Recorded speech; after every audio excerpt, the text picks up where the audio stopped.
تھا. اور دوسری خوبی کیا ہے؟ اور زہد. ایک مرتبہ امام احمد بن حنبل رحمۃ اللہ علیہ اپنی مسند میں نقل کرتے ہیں عمرو بن عاص رضی اللہ تعالیٰ عنہ سے، اے لوگو ما عبد ہدیکم من ہدی نبیکم صلی اللہ علیہ وسلم، اے لوگو روزے نماز تو کرتے ہو لیکن نبی کے طریقے سے تم کتنے دور ہٹ گئے. لوگوں نے کہا نہیں، ہرگز نہیں، ہم لوگ ابھی نبی کے طریقے پر ہے. عمرو بن عاص نے کہا نہیں، واللہ ما عبد ہدیکم من ہدی نبیکم، ہمیں بڑا تعجب ہے، ابھی اللہ کے رسول کا پیالہ پانی کھانے والا موجود ہے، بستر موجود ہے، چارپائی موجود ہے اور ساری چیزیں موجود ہیں، لیکن نبی کے طریقے سے تم کتنے دور ہٹ گئے. لوگوں نے کہا کئی فضا کا، یہ کیسے کہہ رہے ہو؟ اللہ کی قسم ہم لوگ نبی کے طریقے سے نہیں ہٹے ہیں. کہاں نہیں ہٹ چکے ہو؟ اللہ کے نبی کان ازہد الناس فی الدنیا، سب سے زیادہ نبی دنیا میں نبی علیہ السلام سب سے زیادہ زہد والے تھے. نبی علیہ السلام دنیا سے سب سے زیادہ بے رغبتی کرتے تھے اور تم لوگ دنیا سے بہت ہی زیادہ رغبت کرنے لگے. یہ ہے تمہارے ان کے درمیان فرق.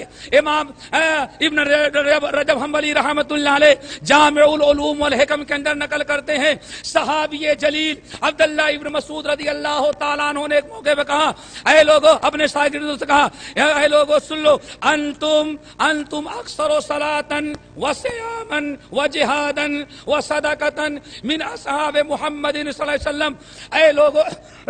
اے لوگو ذرا سن لو، اپنے شاگردوں سے کہتے ہیں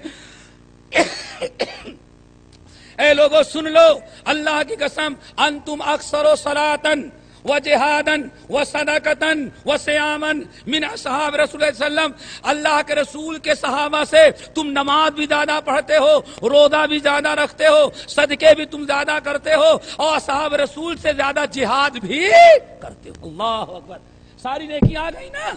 اللہ کے رسول کے صحابہ سے تمہاری نماز بھی زیادہ، روزے بھی زیادہ، حج بھی زیادہ، نماز بھی زیادہ، جہاد بھی زیادہ، صدقہ خیرات بھی زیادہ، لیکن وہ تم سے افضل تھے.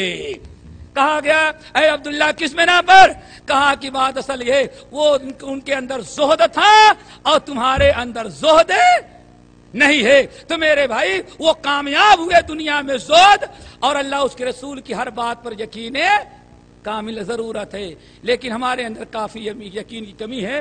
اللہ تعالی ہم لوگوں کو یقین نصیب فرمائے.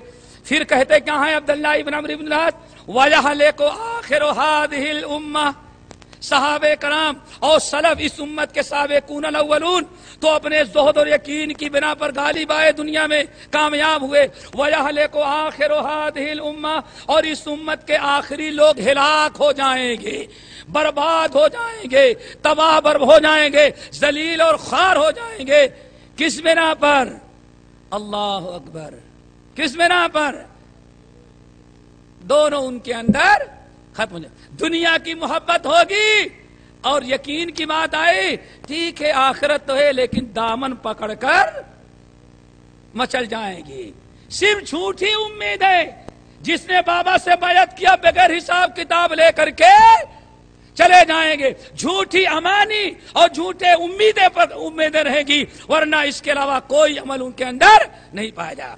بخل ہوگی، کنجوسی ہوگی، دنیا کی محبت ہوگی، زہد سے دور ہوں گے اور اس کے ساتھ ساتھ عمل بھی نہیں کریں گے. کیوں؟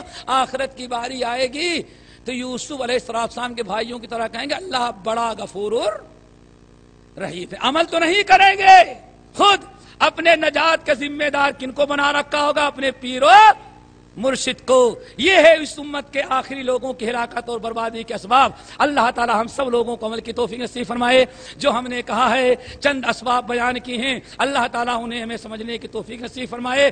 پھر آخر میں کہوں گا قرآن کا فیصلہ ہے، کوئی مصیبت تمہارے اوپر اس وقت تک نہیں آتی جب تک تم نے کوئی گناہ نہیں کیا. ہمارے حالات ذلت رسوائی کی ہیں، ہم نے اعمال ایسے کیے جس کی بنا پر ہمیں ذلیل ہونا پڑا ہے. ہم ایمان اور عمل صالح کرنے لگے، تواصی بالحق تواصی بالصبر، تو انشاءاللہ آج بھی ولا تحزنوا ولا تهنوا ولا تحزنوا وانتم العالون ان کنتم مؤمنین. غم نہ کرو، خوف زدہ نہ ہو، پریشان نہ ہو. اگر تم بچے پکے مومن ہو تو اللہ تعالیٰ دنیا میں تمہیں کو غالب کرے گا. رہی بات دنیا کی ساری سازشیں اور دنیا کے لوگ آپ کے مخالف ہو جائیں وہ بھی ذرا سن لو۔ اللہ فرماتے ہیں اے مسلمانوں، کسی کے ایٹم بم سے، کسی کے میزائل سے، کسی کے پاور سے، اور کسی کی کثرت تعداد سے، اور کسی کی مکاریوں اور سازشوں سے کبھی خوف زدہ نہیں کرنا ہونا۔ کیوں؟ وَإِن تَصْبِرُوا وَتَتَّقُوا، اگر تم دین پر ڈٹے رہو، وَتَتَّقُوا، تقوی اختیار کرو، حرام چیزوں سے بھاگو، تو یاد رکھو لا یضرکم کیدہم شیئا، سارے دشمنوں کی سازشیں تمہیں نقصان نہیں پہنچا سکتی۔ کیوں؟ دشمن بڑا طاقتور ہے، بڑی سازشیں کر رکھی ہیں، لیکن اس کی ساری کارروائی اللہ تعالیٰ کے ہاتھوں میں ہے۔ وَإِن تَصْبِرُوا وَتَتَّقُوا لَا يَضُرُّكُمْ كَيْدُهُمْ شَيْئًا إِنَّ اللَّهَ بِمَا يَعْمَلُونَ مُحِيطٌ، وہ جو کچھ تیار کر رہے ہیں تمہارے خلاف، جو اتفاق کر رہے ہیں، جو اسلحے تیار کر رہے ہیں، جو خفیہ سازشیں کر رہے ہیں، تم کو پتا تو نہیں ہے، لیکن إِنَّ اللَّهَ بِمَا يَعْمَلُونَ مُحِيطٌ، وہ کیا کر رہے ہیں اور کیا پلان بنا رہے ہیں، اللہ نے سب کو اپنے قابو میں کر رکھا ہے۔ مومنوں تمہیں دو کام کرنا ہے بس، وَإِن تَصْبِرُوا وَتَتَّقُوا، اگر تم نے صبر کیا، یعنی دین پر تم ڈٹے رہے اور شریعت کی پابندی میں جتنی بھی تکلیفیں آئیں، اگر تکلیفوں کو برداشت کرو اور دین کا دامن نہ چھوڑو، وَتَتَّقُوا، اور حرام کاریوں سے بچتے رہو، اللہ فرماتے ہیں کسی دشمن کی سازش کو ہم کامیاب تمہارے خلاف نہیں ہونے دیں گے۔ اللہ تعالیٰ عمل کی توفیق نصیب فرمائے۔ اقول قولی ھذا واستغفر اللہ من کل ذنب واتوب الیہ۔